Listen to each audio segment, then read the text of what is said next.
E aí, pessoal, o prefeito do Rio, Eduardo Paes, ele falou, e também tem a questão do jogo do Botafogo no Engenhão, contra o São Paulo às 9h30 da noite de quarta-feira. Os bloqueios vão ser feitos nas ruas Arquias Cordeiro, também nas ruas Henrique Scheid, na Rua da Oficina, Doutor Padilha, na Rua Goiás, a partir das 6h30 da tarde. 3 horas também antes da partida, do Botafogo pega o São Paulo, às 9h30 da noite. E aí o prefeito do Rio, Eduardo Paes, ele falou o seguinte, que ele não queria, de fato, que esses jogos acontecessem nessa semana. Porém, por conta da Conmebol, de uma exigência da Conmebol, por medo da Conmebol transferir esse jogo para outras cidades e prejudicar os torcedores aqui no Rio, ele resolveu ceder e acabou tendo que montar esse planejamento. Vamos ouvir o prefeito Eduardo Paes.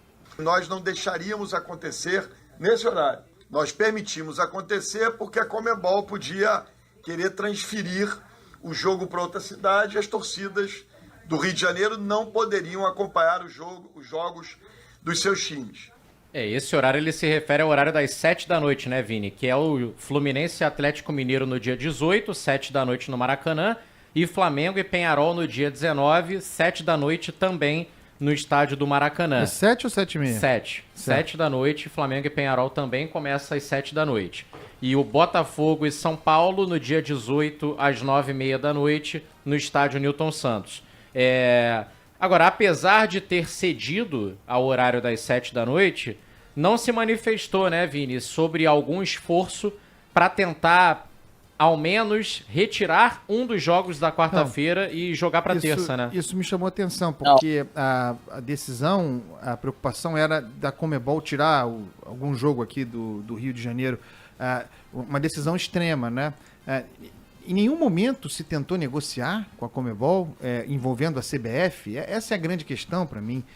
Por que não se tentou negociar um remanejamento de datas, de modo a abrir mais uma data aqui no Rio para algum desses jogos, de modo que teríamos, bacana e mais fácil de organizar, um jogo em cada dia, podendo colocar esses jogos mais tarde, negociando também com a televisão, num horário melhor, porque é sempre preciso lembrar que, tendo o Rio vocação para grandes eventos, tem o próprio Rock in Rio acontecendo, existe a vida das pessoas, e o trabalho das pessoas, e a circulação das pessoas. Gente que não está nem aí para futebol, que não tem tempo para futebol, que só quer ir, ouvir, com tranquilidade. O horário das 7 horas, para além da questão da segurança pública, é aterrador para a mobilidade urbana de uma cidade como o Rio de Janeiro. Nós não temos a capilaridade de transporte subterrâneo como há em outros lugares. Talvez Londres pudesse, Paris pudesse, outros lugares. No caso do Rio, é nó no nosso trânsito. Qual é a solução? É fechar a cidade, como se está anunciando, 3 horas de interdição das ruas ali, são ruas de grande movimento, imagina, a Avenida Rei Pelé, a antiga Radial Oeste, fechada desde 4 horas da tarde.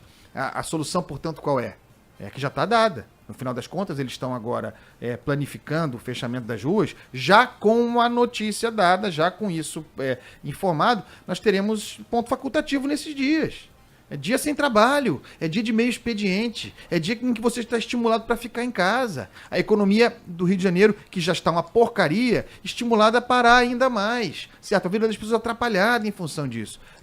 Tudo isso aí é um plano, um grande plano, puxadinho em função da incapacidade de negociar a mudança dessas datas. E tem o seguinte, o horário das 7 da noite, ele poderia ser, a partir de uma negociação, aniquilado, pelo menos nesse calendário. Porque na quinta-feira só o Flamengo joga.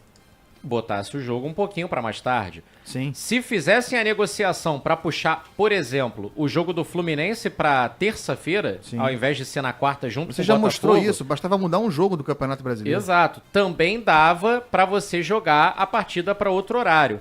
Então, ainda que não tirassem do horário das 7 da noite, chama muito a atenção essa falta de movimento para pelo menos organizar mais a distribuição dos jogos, pelo menos puxar um dos jogos para terça-feira e não termos aí 4 grandes torcidas do Sudeste, fora as outras peculiaridades que a gente já cansou de falar, de torcidas aliadas, de uruguaios que já estarão no Rio e por aí vai.